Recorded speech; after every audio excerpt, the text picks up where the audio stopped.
국회의원으로 됐다. 기후의원으로서 꼭 하고 싶은 거 좀 하나씩 좀 꼽아보실까요? 저는 제가 대통령이요.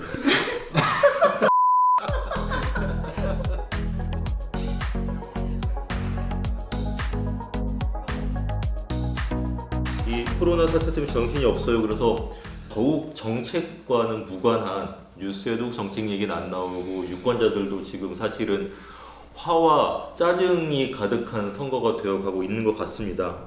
이제 본격적으로 총선에 들어가는데 이 기후 비상행동은 이 기후국회를 만들려고 열심히 하고 있는데 참 답답하거든요. 어떻게 좀 뾰족한 계획이 있으신지요, 민정희 위원장님? 부문별로 세부 정책 요구안을 준비 중이거든요. 그래서 선거에 참여하는 모든 정당에게 정책 질의를 할 예정이고요. 선거구에서 출마하는 개별 후보들에게 압박을 가하는 건 굉장히 중요하다고 생각이 들거든요. 그래서 그런 부분을 저희가 이제 하려고 하는데 전국 지역별로 기후행동학교를 개최를 하고요. 교육을 받으신 분들은 선거구별 개별 후보들에게 정책 질의를 하고 또 압박을 가하는 그런 활동들을 하게 되고요. 답변을 받은 것은 기후위기 비상행동 홈페이지에 올리고 유권자들이 판단할 수 있는 그런 근거를 제공하려고 하고요. 그 다음에 개인적으로라도 후보들한테 뭐 이메일을 보낸다든지 전화를 한다든지 이런 행동이 좀 될 수 있도록 저희가 독려하는 게 필요한데, 왜냐하면 그래야지 후보들도 이게 우리 지역에 있는 유권자들이 이런 얘기를 하는구나, 기후위기에 대해서 관심이 많구나라고 생각을 하게 되고, 선거에서 승리한 후보들은 국회에 들어가서 정말 기후국회의원으로서 역할을 할 수 있지 않을까.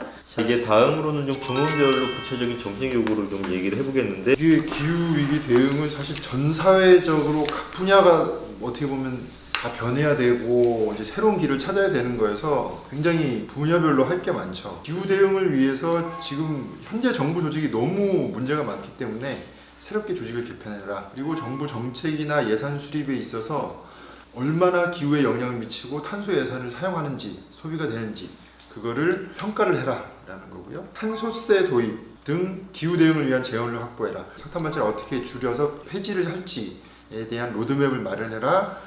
그리고 석탄 금융 지원하는 거, 화석연료 보조금 하는 거 중단해라. 또 재생에너지 사업 과정에서 공공성, 또 주민 참여와 같은 민주성, 또 자연생태계와의 조화, 이런 원칙들을 좀 잘 지키고 나가는 것들이 필요하다.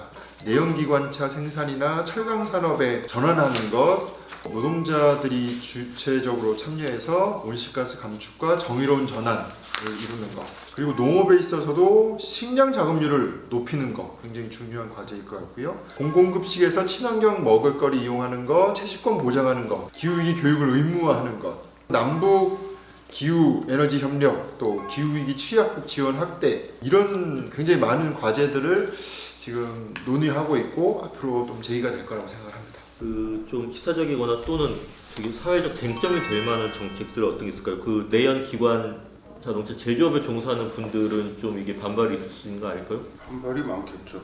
생계보장 이런 부분들이 위협을 받는 거기 때문에, 그러니까 이런 부분들에 대한 대책들 없이 갈 수는 없다, 이런 문제의식이 있죠. 그러니까 이제 실제로 그렇기 때문에 이제 뭐 정의로운 전환 이런 얘기를 하는데, 자동차 산업에는 노동자들 이 부분 다 고민하고 계세요. 석탄 화력 발전소에서 일하시는 노동자들 사실 석탄 화력은 아니지, 이거 다 이해를 하고 계세요. 하지만 그러면 나는 어떡하지? 내 가족은 어떡하지? 이런 고민들이 있단 말이죠. 그러니까 상당히 많은 이제 어려움들이 이제 수반될 수 있는데, 이제 우리가 기후 정의 운동이라고 하잖아요. 이 과정이 정의로워야 한다.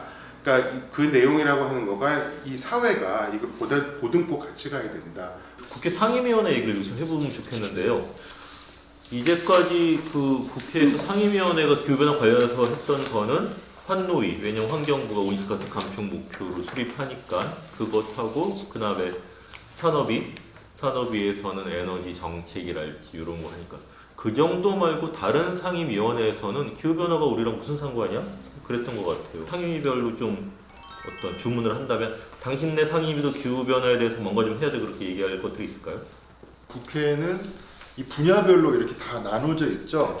왜냐하면 좀 효율적인 이 행정부 감시나 법안이나 예산을 논의하기 위해서 그래서 기획재정위, 교육위원회, 과학기술정보통신위, 외통위 아까 말씀드렸던 이것들이 다 상임위별로 사실 해당이 되는 거죠. 예를 들면 기획재정위 나라 살림살이를 할 때 그 예산을 온실가스 배출하지 않게 잘 관리하고 세금을 적절하게 탄소세 같은 걸 마련해서 그런 재원을 마련해야 되는 거죠.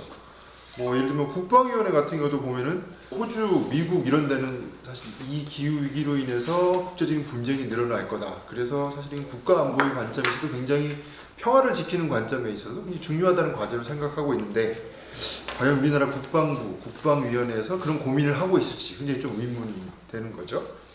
또 농림축산식품해양수산위원회 아까 말씀드린 식품, 식량 자급률, 유기농 친환경 농업 확대 이런 게 다 여기에 해당이 될 거고요. 보건복지위원회도 있죠. 기후 빈곤층 여기 폭염하면 이게 다 사회적 취약계층들이 피해를 보지 않습니까? 그러면 그들을 어떻게 도울지 또 예를 들면 이런 감염병 같은 거 확산될 때 어떻게 할지 또 국토교통위 같은 경우는 이런 도로 교통을 어떻게 바꾸고 또 건축을 어떻게 바꾸고 도시계획을 어떻게 해서 온실가스를 줄일지 이런 모든 사실 상임위가 다 엄청난 과제들을 안고 있다고 얘기해서 얘기 드릴 수 있겠고요. 이거 할 자신이 있는 사람들이 후보로 나왔으면 좋겠어요. 여러분들 지금 오늘도 그 다 금배지, 기후 배지를 하나씩 달고 오셨는데 21대 총선에서 당선되어 기후의원으로서 꼭 하고 싶은 거 좀 하나씩 좀 꼽아보실까요? 제가 국회의원이 되면은 정의로운 전환위원회일 것 같아요. 경험하지 못했었던 이제 새로운 일들이 닥칠 것인데 소수 이제 엘리트들이 국회의원들이 전문가들이 모여가지고서 사회 안전망 이렇게 만들어 줄게 이렇게 하는 수도 있지만 저는 그것보다는 어떤 새로운 어떤 이 전환 이 한가운데 서 계실 분들이 직접 주도적으로 참여를 해서 정책들을 이제 같이 만들어 나가고 협의해 나가는 저는 그 부분을 좀 해보고 싶습니다.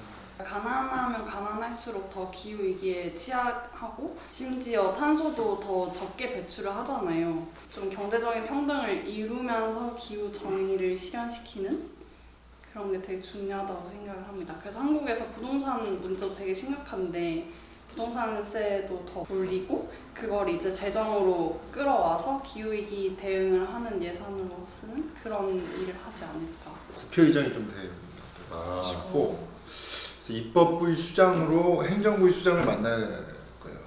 또 양자회담을 딱 해서 입법부, 행정부 같이 딱 손잡고 기후위기 대응하자라는 공동 비상선언을 한번 선포해보고 싶습니다.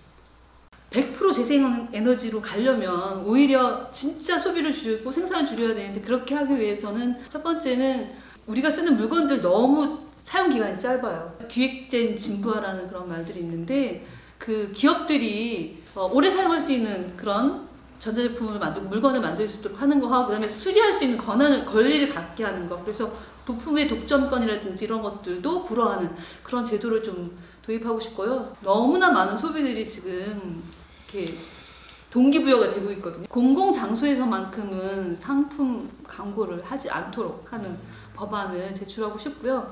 어쨌든 여러 상황이 벌어지면서 굉장히 정신이 없는데요.